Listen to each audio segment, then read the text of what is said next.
17 तारखेला जी घटना घडली साधारण 7:30-8 वाजता, तेव्हा आम्ही आमच्या घराच्या बाहेरच उभं होतो आणि तेव्हा अचानकपणे 250 ते 300 लोक आमच्या गल्लीमध्ये शिरले. त्यांच्या हातामध्ये लाठी काठ्या वगैरे होत्या, तलवारी होत्या, ट्यूबलाईटच्या पायल्या होत्या आणि जो रस्त्याने दिसेल त्यांना ते मारहाण करत होते. आम्हाला समजत नव्हतं काय झालं ॲक्च्युअली.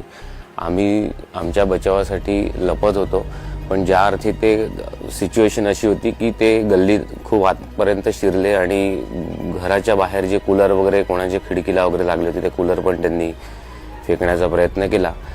तर आम्ही त्यांना विरोध म्हणून आमच्या जो तर काही दगड वगैरे नव्हते आणि आमच्या जो काही शस्त्र नव्हते तर त्यांनी जे आम्हाला दगड मारले आम्ही तेच उचलून त्यांना रोखण्याचा प्रयत्न केला. तेव्हा आमच्यासोबत पोलीस होते आणि 25 ते 30 पोलीस आणि आम्ही 25-30 असं 40-50 लोकांनी आम्ही त्यांना थांबवून ठेवलं होतं.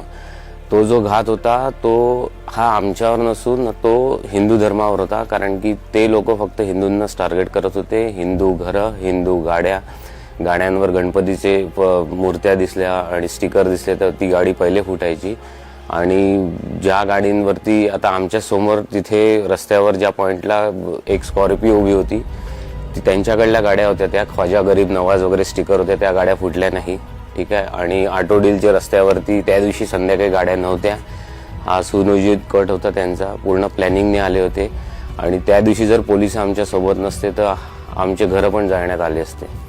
पोलिसांमुळे आम्ही थोडे बहुत वाचलो.